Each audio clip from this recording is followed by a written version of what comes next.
تو بچا بچا کے نہ رکھ اسے، تیرا آئینہ ہے وہ آئینہ، کہ شکستہ ہو تو عزیز تر ہے نگاہ آئینہ ساز۔ اچھا ایک اور بات ہے دل کی، گھر لٹ جائے تو لوگ روتے ہیں گھر لٹ گیا اور گھر برباد ہو گیا، لیکن دل لٹے تو آباد ہوتا ہے۔ اقبال نے کتنے خوبصورت پیرائے میں یہ بات کی کہ قید میں پہنچا تو حاصل مجھ کو آزادی ہوئی، قید میں پہنچا تو حاصل مجھ کو، قید میں پہنچ کے تو آزادی چھنتی ہے، لیکن یہ عجیب جہان ہے، قید میں پہنچا تو حاصل مجھ کو آزادی ہوئی، دل کے لٹ جانے سے اس گھر کی آبادی ہوئی۔ تو یہ لٹتا ہے تو آباد ہوتا ہے، وہ دل دل ہی نہیں جو ابھی تک لٹا نہیں، جب دل لٹتا ہے تو آباد ہوتا ہے۔ اور کتنے خوش نصیب وہ ہیں جو جن کے دل مدینے کی گلی میں لٹے۔ اللہ اکبر، تڑپ اس کے لیے سامان زندگی ہے۔ اللہ اکبر، مجھے بہت پرانی یاد آ گئی، میں ایک بزرگوں کے پاس گیا اور ان سے میں نے عرض کی حضور سکون قلب کے لیے دعا کیجیے، تو وہ فرمانے لگے کہ یہ تو تڑپتا ہی رہے تو اچھا ہے، اس کی تڑپ ہی زندگی ہے، اس کا تڑپنا اور بےتاب رہنا ہی زندگی ہے۔ آتش کا شعر ہے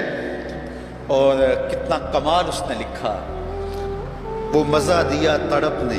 میری آرزو ہے یا رب، وہ مزہ دیا تڑپ نے میری آرزو ہے یا رب، میرے دونوں پہلوؤں میں دل بے قرار ہوتا۔ وہ کہتا ہے ایک پہلو میں دل ہے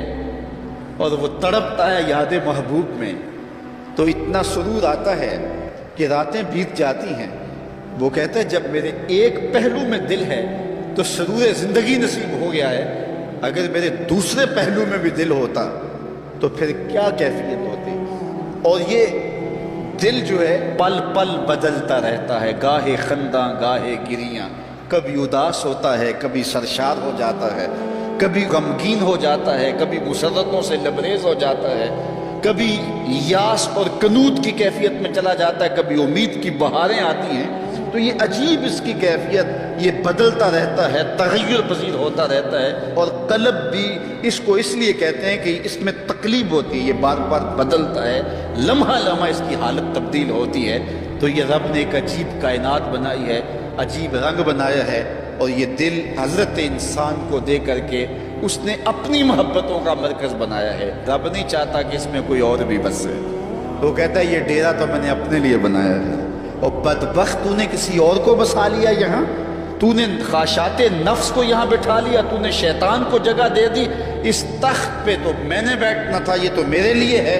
یہ تو میری محبتوں کی آماجگاہ ہے، یہ تو میرے جلووں کا مرکز ہے، تو میں نے یہاں نزول اپنی رحمتوں کا کرنا تھا، تو نے کس غیر کو بٹھا لیا۔ یار حجلہ عروسی کے اندر اگر کوئی غیر ہو تو پھر غیرت مند محبوب تو وہاں نہیں آتا، غیرت مند محبوب تو تب آئے گا کہ اسے نکالو میں پھر آؤں گا۔ کہا خواہشات کو نکالو، حرص و ہوا کو نکالو، آرزوؤں اور تمناؤں کو نکالو، دل کو پاکیزہ مصفہ ستھرا منور اور مطہر کر لو، اور پھر آواز دو میرے مالک ہر تمنا دل سے رخصت ہو گئی، اب تو آجا اب تو خلوت ہو گئی۔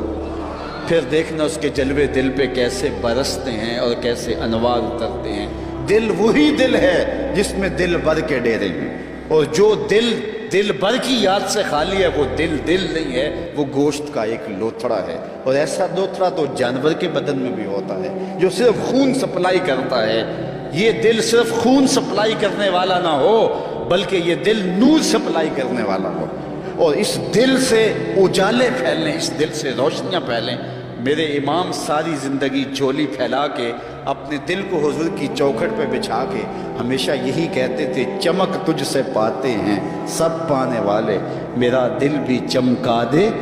چمکانے والے۔ جتنے بھی آئینے ہیں وہ ٹوٹ جائیں تو بے وقار ہو جاتے ہیں، ان کی توقیر نہیں ہوتی۔ 1,00,000 روپے کا فانوس آپ نے لٹکا دیا یہاں اور وہ گر گیا، ٹوٹا تو قیمت ہی نہیں بچی، لیکن دل ایسی کائنات ہے جتنا زیادہ ٹوٹے اتنی ہی قیمت بڑھتی ہے۔